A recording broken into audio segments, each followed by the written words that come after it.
You're listening to the Fully Nourished podcast. I'm your host, Jessica Ash, functional nutritionist and integrative health coach.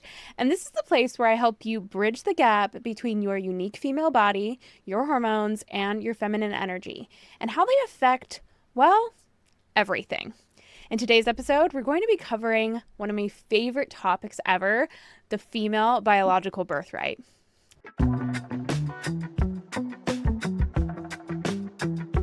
Hey queens, I am back today with another transmission from the great beyond. JK, it's just me in my follicular phase. And I'm sorry about the noise if you can hear like pouring down rain, thundering. It's just the weather is noisy and we'll try to cut it out in editing, but we're not professional editors here over at Jaw. We are just two girls trying to make it work. Okay, so bear with me, but I am talking today about something I'm so passionate about as we've been unfolding this whole season. We started with survival archetypes and everyone was like, wait, what? And it kind of, it felt like it was just like this like cute little like quirky personality quiz. And everyone's like, okay, that's cool. Like, let's move on. And I was like, no, wait, like this is a framework that I created that is so multi-layered and so deep. And it's a way that you can approach your cycle, you can approach healing, you can approach your clients. Like I created it to be this usable framework, and I was like, oh, we got to backtrack a little bit. We got to rewind and start, diving into the whys and the hows and laying out my my work, my body of work. And most of this is going to be pulled from my course that is available in my membership Crescent called Sacred Cycles. And Sacred Cycles really goes over all of these layers in a very easy to learn format, but I'm not gonna, I'm not gonna keep that from the public. I'm going to continue to share this work in different ways. But if you want something that is laid out in a, in a more linear fashion, just know that, I'm pulling bits and pieces of this from there. But today we're talking about one of my favorite topics, which is the female biological birthright. And, this body of work that I'm currently working on, I've been working on female physiology and integrating that with nourishment. And as that work has evolved and I have taught publicly, it's really interesting to see how the idea of nourishment has shifted and evolved so much over the years, and how the health and wellness space has followed that, right? Whether it be, practitioners like NTPs or nutritionists or dietitians or personal trainers or more like energy workers, somatic therapists, right? It has kind of now seeped its way everywhere. It's everybody's talking about nourishment in some way, in some form, especially in the like crunchy mama space. And it's so fascinating to see how when I started, I really got the ball rolling in, 2019, 2020, 2021, 2022. I kind of brought these ideas to the masses. These were not all just my ideas. I just kind of packaged them in a way that was doable and actionable. And then I kind of was just like, I came when I needed to and did what I needed to do. And kind of over it. I'm over the social media, rigmarole, and I'm going to just take a step back for a while. And it's been really fascinating to see how time has allowed women who discovered my work 4-5 years ago, and they have now become educators and content creators and practitioners of their own. They're passionate about this work. And it's been very fascinating, of course, for me to see where they've taken the work or not taken the work, right? That's really what is interesting, because I have a unique pulse on the situation because I am always working with women in some capacity in real life, right? In one-on-one. I'm present in my community, whether it just be with acquaintances and friends or working with clients. I typically am working with women in some way, and I'm always deep in the knees of research. And not everyone does that, right? Most of the time people, they learn something and they grasp onto it, and then they just kind of teach that, and it kind of becomes an echo chamber. Not everyone, but a lot of people. And that's not to say there isn't some wonderful stuff going on out there, some very unique approaches and points of view and ways to approach nourishment. But I am a little bit disappointed to see how nourishing our bodies, this fundamental of nourishing our bodies, which originally was just meant to bring awareness to, like, hey, we as women are living in such an undernourished state, we don't even recognize that most of our problems are because we're literally starving. We are hangry, right? And that message has again turned into something so dogmatic in its own way. And not everyone has made it dogmatic. Some women have been able to really like grasp the concepts, grasp the kind of abstract, and apply it in a way that works really well for them. But a lot of women have not.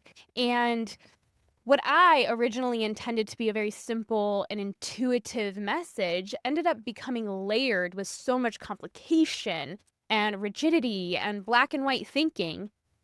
Because the thing is, even when someone finds something with some structured principles, like I taught in Fully Nourished, right? Like these nourishing principles that I began to teach to the public that a lot of people grasp onto, things like eating breakfast within an hour waking, and, don't go too long without eating, eat every 3 to 5 hours. Make sure you're not drinking coffee on an empty stomach, right? These are some simple principles for nourishment. The thing is people are always going to bring their survival state or their survival pattern or their survival archetype. It's going to show up in how they approach nourishing their body.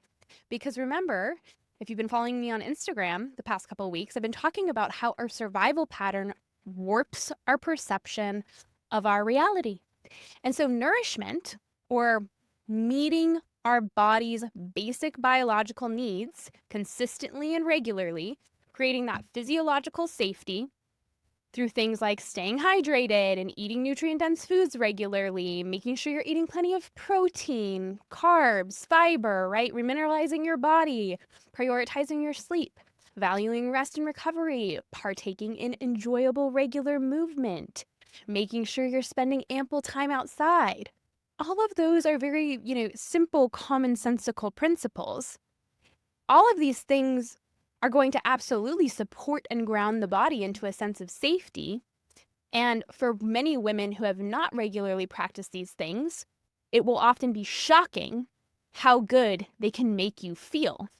Most women are so often used to starting their day dehydrated and going straight to coffee and spending multiple hours without eating sporadically, right? Not balancing their meals, not balancing their blood sugar, eating inconsistently, eating meals that don't have enough calories. And so when they start to implement these principles, it's like, ding, like night and day difference. We all know when a woman is exuding the vibes of, I did not eat breakfast, I am undernourished, right? We all know her.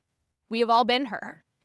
And so when you find these principles that are now so ingrained in the female health space that I popularized and brought to the masses, like I touched on earlier, that idea of eating breakfast within an hour of waking, right? Eating enough calories for your body, fueling your body well, drinking coffee after food. When you discover these principles and they ground you and they give you a sense of safety, right? You start to feel almost like evangelical about it, right? You're just like, oh my gosh, this has changed my life. And I need to tell every single woman about this, right? This is it. I have finally found the answers to all of my problems. But if you have been around here for a little while, you know that I often talk about the pendulum of extremes, right? When you are elbows deep into one extreme, and because you're not finding safety or rootedness within, right, from within, that inner safety you are deeply craving, which we'll dive into a little bit deeper in a moment, you can easily get caught up in the slosh of the collective, the pendulum that's swinging to and fro and to and fro. And oftentimes, when women are stuck so far into one extreme, if they're not grounded, they're not rooted in inner safety, right? They're still stuck in survival. They will swing very far to the opposite extreme without even recognizing it. And before they know it, they often become dogmatic as hell in a different ideology, right? Rigid as hell. And they get deeper and deeper into their extreme until boop, they get to that top of that bell curve of wellness that we've talked about so often. And they quickly plummet into that unhinged territory and are no longer feeling their best. And then you quickly begin to lose your way. Like, what did I do wrong? I must fix this, right? Because we as women, whenever we are faced with a stressful or uncontrollable situation, we will often internalize it as a personal failure. And so this is a pattern I've seen over and over and over and over and over, and I can say over a million times again, because so many women right now, including practitioners, get to a point where they find their ideology, right? Their new thing that has just radically changed their life. And they get to a point where all of a sudden that ideology is no longer working. They're hitting a wall. And all their available tools are no longer, I'll put quotes around working, right? I thought this was the answer. I thought this was the thing that was going to fix the thing beneath the thing. And there is this essence, this sense of like, it's not enough. I've nourished my body. I've gotten myself remineralized. I've done all the to-dos. I've checked off all the boxes. And yet there still feels like there's something just missing. And that is why I've gotten caught up in that extreme, because there's an inner sense of something is missing. You're hungry for something, right? That you thought you were going to find in, making sure you were eating every couple of hours and getting all your minerals in and eating, a whole foods based diet and doing the castor oil packs and the coffee enemas and all of the mineral supplements and, we can go on and on and on. Red light therapy. And it didn't scratch the itch, right? And this is that precipice that I see so many of us women sitting on right now that I talked about at the end of the last episode. And I got you, girl. I've been there. It shocked me when I was doing all these things. I was literally the quintessential wellness girly. And I got extremely burned out. Right? Like, why would I get burned out? I'm so nourished. Like, my minerals are so balanced, right? And over the years, I've discovered that when we do not have a clear picture of where we're headed, what it actually looks like for a woman to be completely embodied and every part of herself nourished and seen and supported, right? Fully nourished, we still will continue to chase a fantasy of linear stability, where every day your body shows up the exact same way. And if it doesn't, there's something wrong with it and it needs to be fixed quickly, right? We quickly get stuck in that rat race of what I call in my Core Sacred Cycles, salvation syndrome. I call this salvation syndrome, which is thinking that there's something broken or wrong inside of you that needs to be rescued or fixed by something outside of you. So we reach for the shiny new toy, the shiny new supplement, the shiny new gadget, the shiny new peptide, right? Anything that's presented to you and marketed to you, you're going to think, you know what? I am broken. I am, missing something, and I need to use this in order to be well and to be fixed. And it is a temporary fix. Always, it always leaves you hungry for more. We reach for the castor oil pack, right? The coffee enema, the red light device, the tea, the tincture, right? The homeopathy blend, and try to bring ourselves back into normal, right? Because our idea of normal, the image that we hold in our subconscious mind, is that linear productivity, right? The bro science, biohacking, I show up this way every single day because I follow the circadian rhythm, right? I run off of testosterone.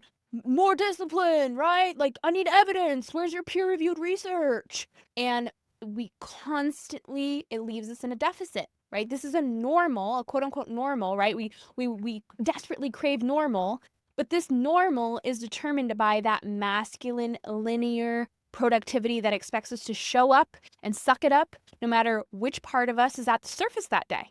Remember, like I talked about in the last episode, there are many parts of us, right? That is a part of our being. It's unique to us.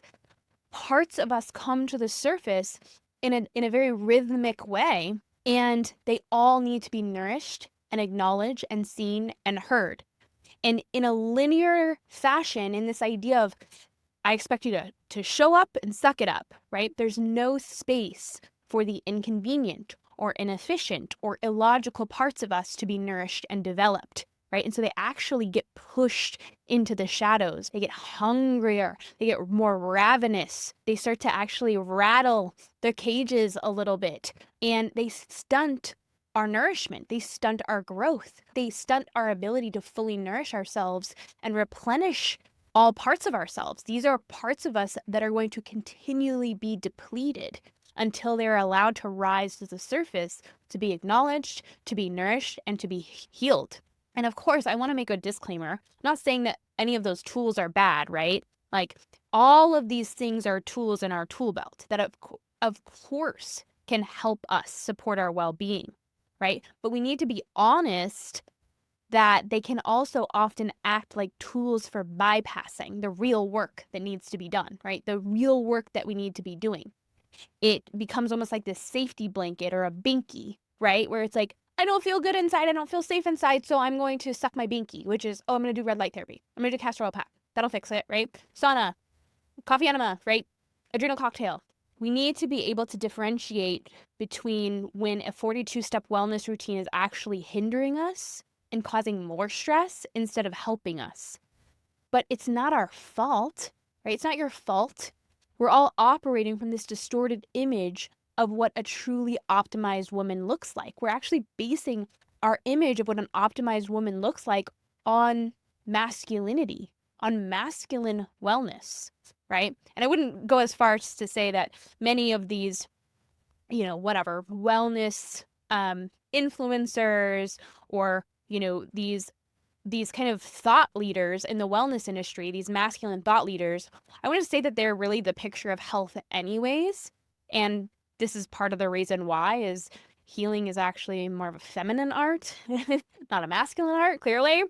But we don't have any other way of being that has been presented to us. And so therefore we just base this image in our head on this like idea of linear productivity. I need to do this and I need to do this in this step, right? I'm in this phase of my cycle, so let's do these to-do lists, this step, right?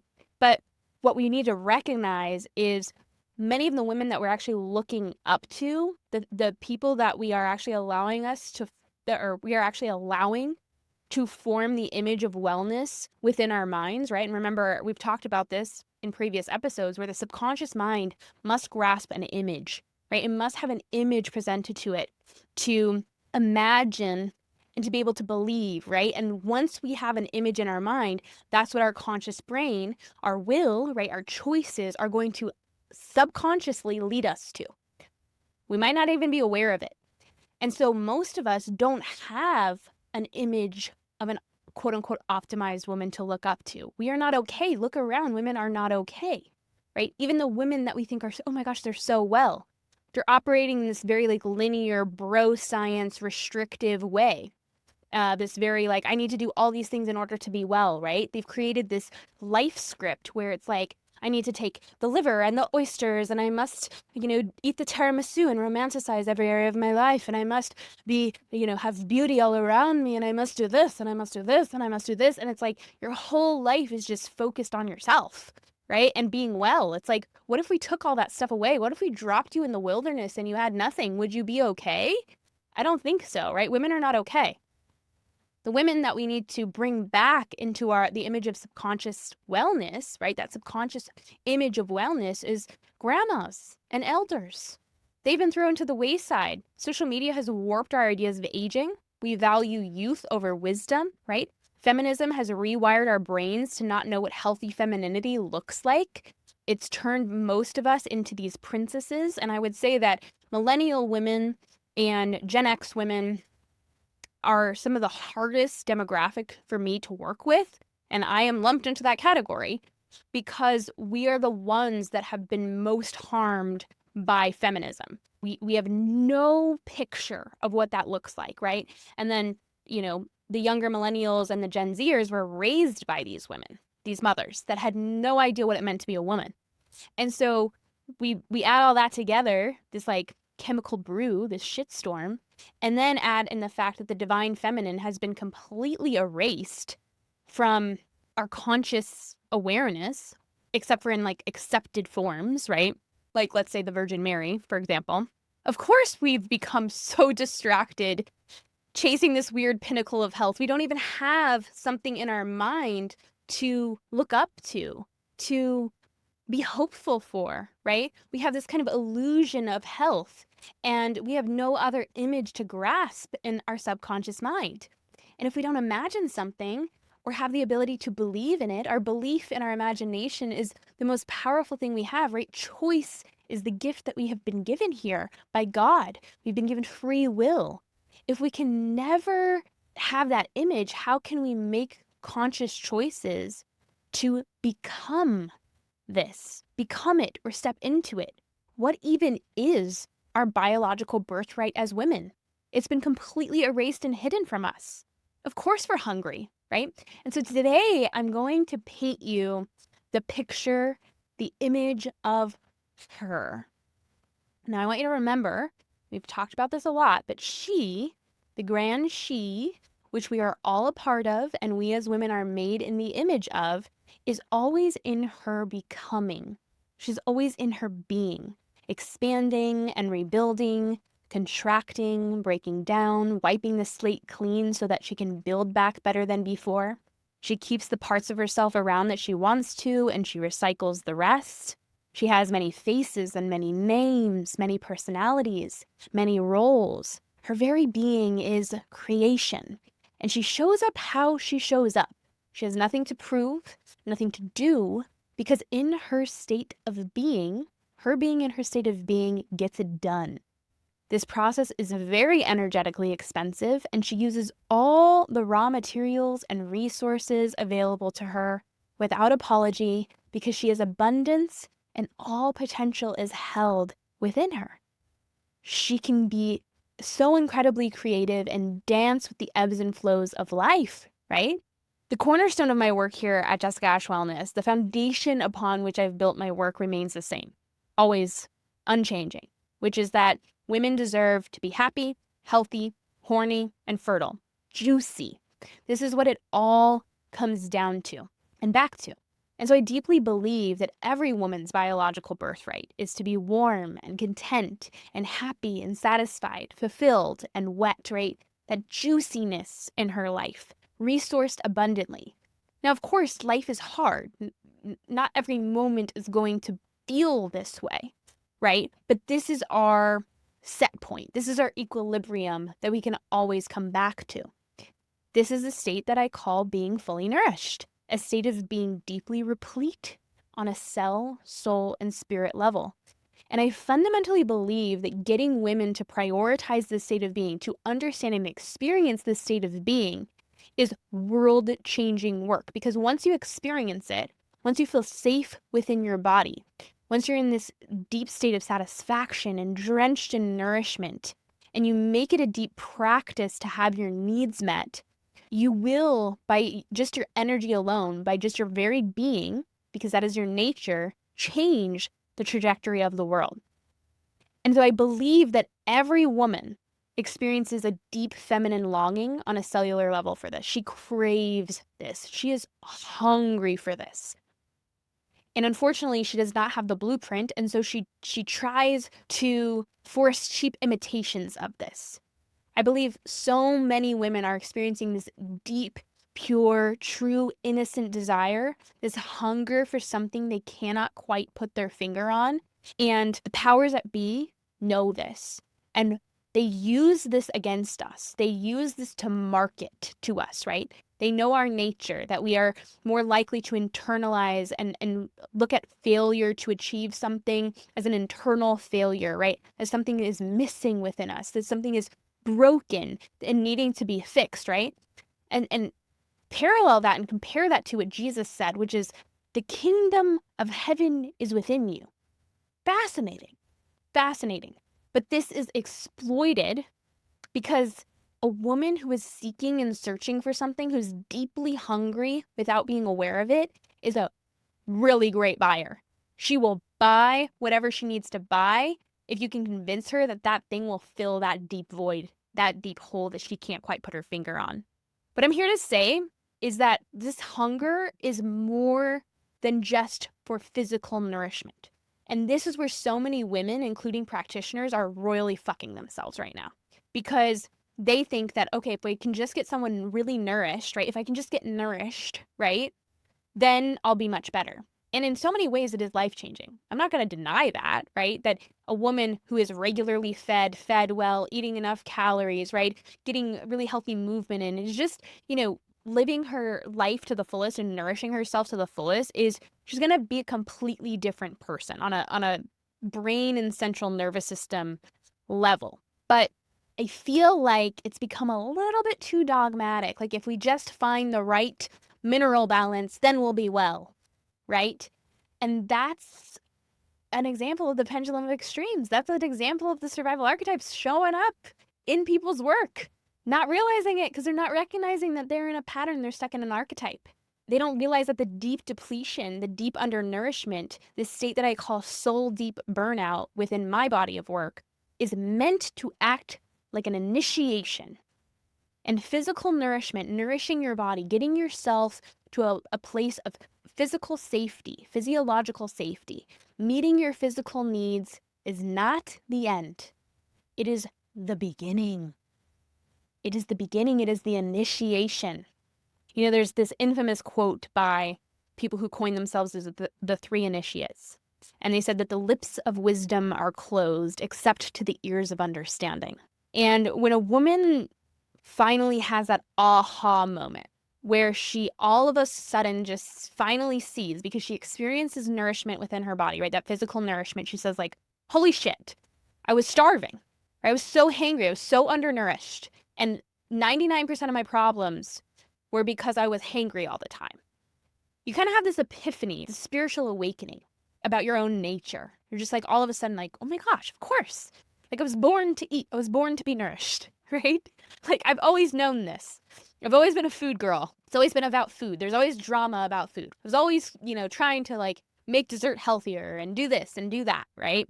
When you start to really just allow yourself to eat and be nourished, your stress hormones lower. Your body isn't cutting as many corners. It's not eating itself. You're eating enough sugar. You're not acting as unhinged. It lowers the stress demand on the body. And all of a sudden, you start to get glimpses of her. The infamous she can start glimmering through that we just touched on. She, the one that is connected to the abundance of all that is. We start to get glimpses of her. Because maybe for the first time in a long time, or maybe ever, your feminine needs are met. Not your masculine needs, not your doing needs, your action. I need to take some action. I need to take some control. Your feminine needs are met. What are the basic feminine needs? Well, I would classify those, and I classify those in my course Sacred Cycles, as abundance, safety, and providence, or being provided for. This is actually what allows the feminine to step into its unlimited capacity to expand, create, nourish, sustain, and nurture, which I believe that those are kind of our core fundamental, how we move through the world. We create, we nourish, we sustain, and we nurture. Safety is our core biological need, our female biological need. And I know some people get a little bit bent up about this, not everyone. Most of you listening are not going to. But regardless of if it's your personal purpose, doesn't matter. Your biological purpose and physiological priority is being safe enough to get pregnant, survive pregnancy, and secure safety for your young. And so ultimately, you are biologically driven by the cellular need to secure your legacy above all else. And this is very unique to you. And so being a woman is energetically and metabolically very expensive on a cellular level. And so your main vulnerabilities are going to be lack of resources, lack of stability, and lack of safety, right? The very opposite of what I just touched on, abundance, safety, and providence. You see, feminine strength lies in our ability to receive resources, because we know that only from receptivity, only from receiving, only from filling up our own cup can we then pour out. We only pour out from what we have, and this is where we create from. Without this, not only can we experience so many physical symptoms in our most energy-intensive systems, like detoxification and digestion and hormones and fertility and immunity and brain and central nervous system disorders and our metabolism, our hormone glands, right?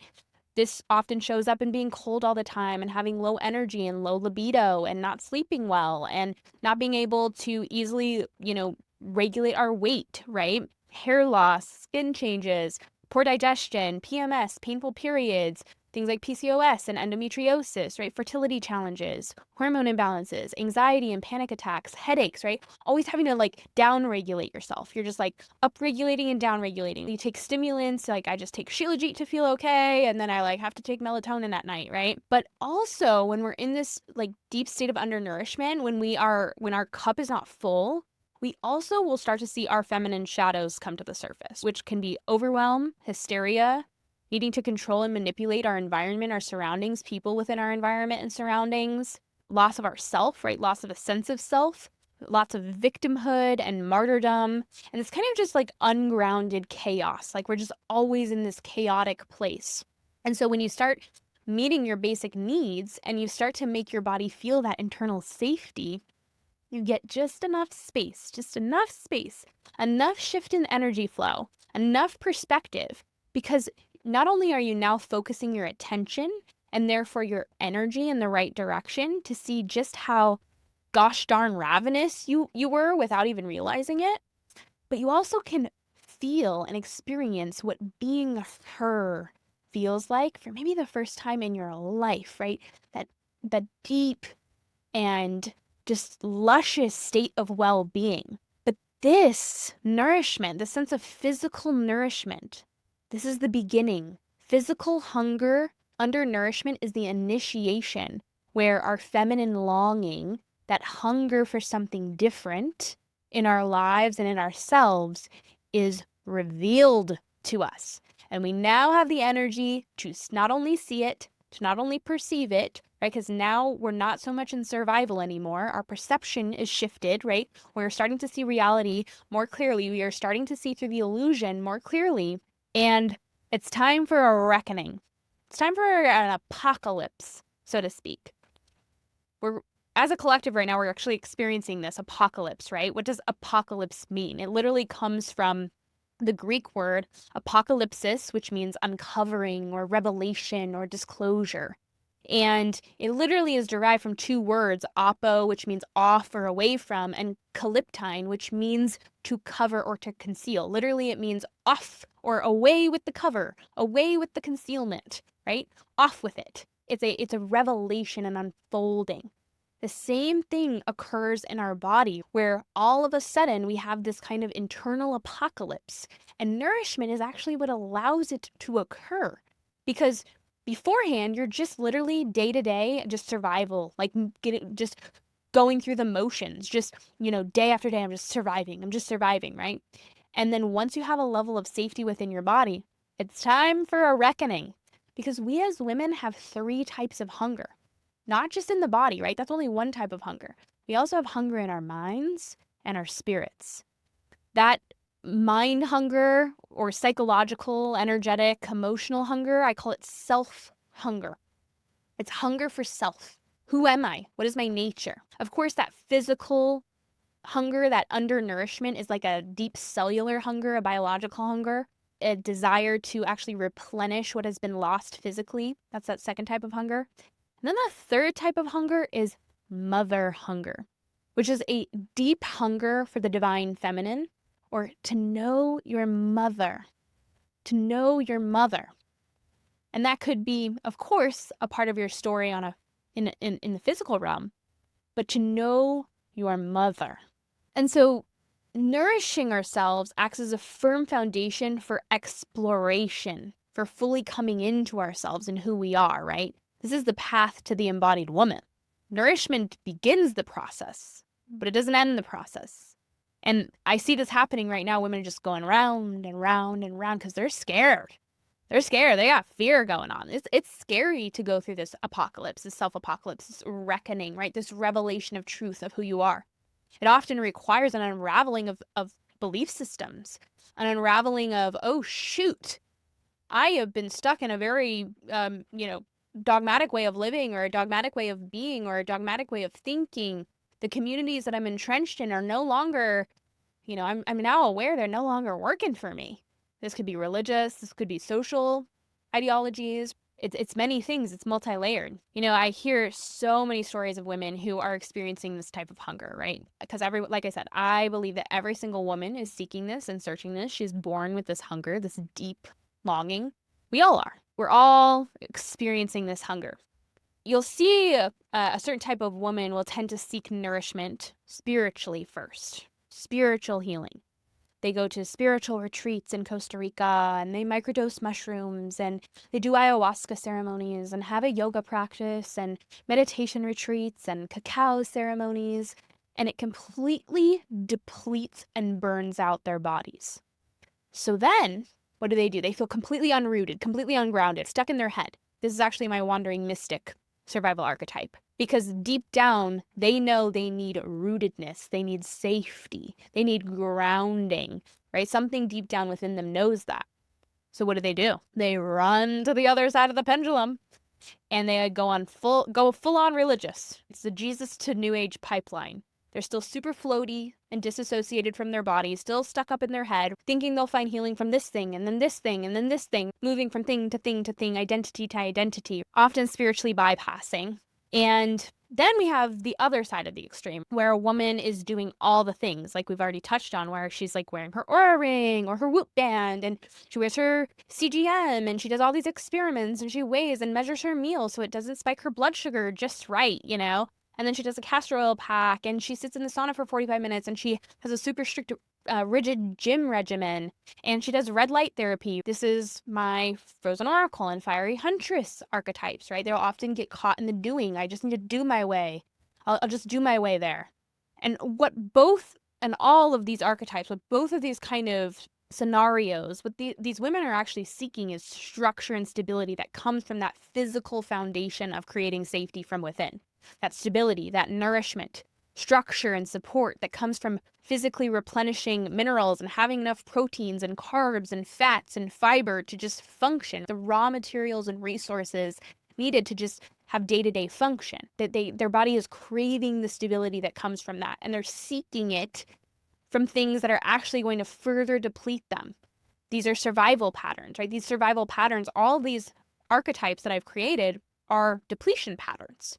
They all deplete the body in some way through the secretion of stress hormones, the stimulation of glands. When we're in survival, we're shifting our utilization of fuel, our utilization of resources.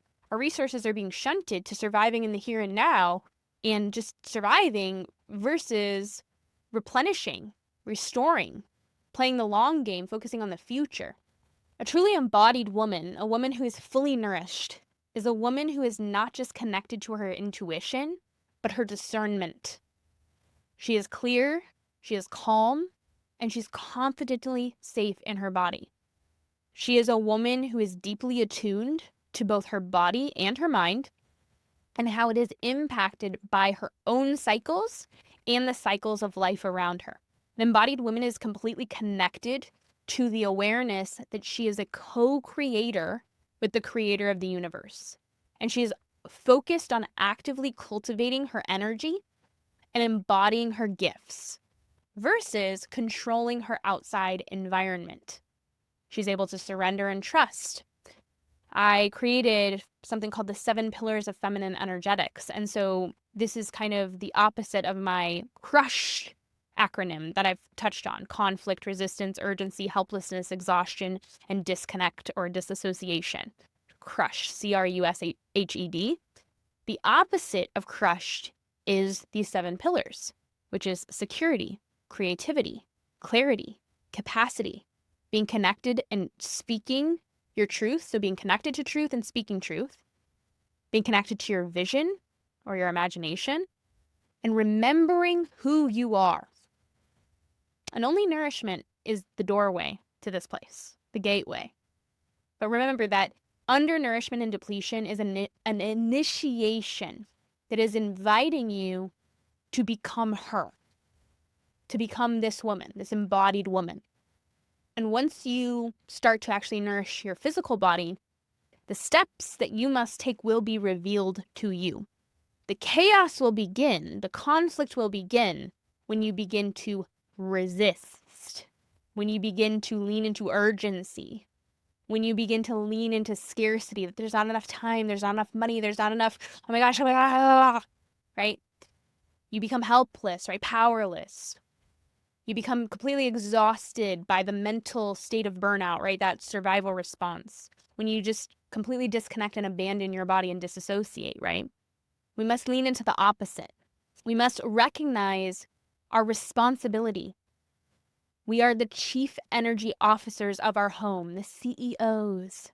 And we're not meant to run them like a corporation, like someone, like a manager's breathing down our neck, like, report your hours.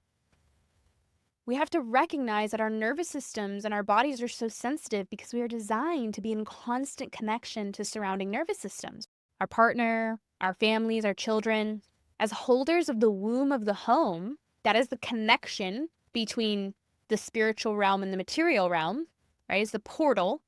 It's where spirit and matter are merged together. The energy that exudes is the heart of the home. And by being the heart of the home, it's the heart of the family and the community. Everyone around us in our family nexus is designed to respond to our energy. Men are constantly responding to our energy. Children are mirroring our energy. This is why it is imperative for women to prioritize the state of being fully nourished. Because only from this state of being can heaven be brought down to earth. Jesus' words, the kingdom of heaven is within you, were quite literal as well as metaphorical. When your basic biological, energetic, and spiritual needs are met as a woman, only then can this spill over and ripple out into the family, into your home, into society. Everything, in a sense, revolves around us being in a deep state of nourishment, and that will reverberate, right? And so our undernourishment, our deep undernourishment right now, our deep hunger is being reflected in the world around us. And it's being revealed to us right now. We're literally amidst an apocalypse, an internal apocalypse for most of us, and an external apocalypse, a great reveal, a great wiping away of illusion. And we can surrender and trust to this process. We actually have the blueprint for that within our cycle, within our lunar cycle, our menstrual cycle. When we are resourced from within, it means that we have the cellular, energetic, and spiritual capacity to expand and hold space to co-create with the creator of the universe. God's power literally will flow through us. And your body is the doorway to step into this reality, to claim this birthright, to believe it is possible for you, and hold this image in your mind. That is the beginning. And we're facing right now this amazing ending where everything that once was the old ways, the old guard is collapsing. What will we put in its place? And it starts with belief, hope, holding a vision in your mind. What type of world can you imagine for yourself? How good could it get? How good could you feel? Can you hold that? Do you have the resources and the energy to hold that? And if you don't, what needs to change? What this exactly looks like to you is between you and God. You are given very specific gifts. You are born at a very specific moment in time. You have tools to see the world in a way that only you do. It is very unique to you. That is between you and God. But I am here to remind you that this is not only possible, it is what you deserve, and it is what you were born for. Your deep longing is not wrong. Your deep longing for things to be completely different, right? The deep cellular cringe that you get when certain things are occurring in your life, that deep longing for things like, could they only be different? They often can. They often can. I'm here to tell you, I've done life very unconventionally. I always listen to that call in alignment. It's not always easy, but it does lead to an aligned life. Let this be a reminder that our biology always tells us the real story. Our body will never lie to us. It might be uncomfortable to listen at times. The blueprint to the embodied woman is already within us. In fact, it is us. It is our deepest nature to be flowing within the infinite wellspring of life. Truth resonates. It should simplify. It should clarify. It doesn't lock you into dogma or ideology or make you do mental gymnastics to believe a complicated doctrine. It doesn't require you to do these complex and stressful regimens. Truth sets you free. It sets you free. The only thing that is going to change this is to restore full reverence of the female body, of femininity. We must restore the reverence that was once held surrounding the feminine mysteries, right? The ability to cycle through all the cycles of life, these sacred cycles, the holding of life, the holding of death, and these blood mysteries that we are all initiated into to practice. We hold a living portal. We are a living portal connected to the infinite potential. And only through this will we remember ourselves and tap into our true co-creative power. God has called us to this, right? This is a God-given gift. We are not meant to, cower to other people's opinions and the status quo. We are meant to step into this birthright. We are made for it. And our bodies won't let us do anything different. They will scream and they will cry and they will resist and they will demand, because the language that the body speaks is a spiritual one. It's one of signs and symptoms, sensations, and we can learn to listen. In our next episode, we will dive deeper into the 3 hungers that we talked about today and my 3N philosophy, which is kind of like my roadmap back to full nourishment, not just physically, but emotionally and spiritually too.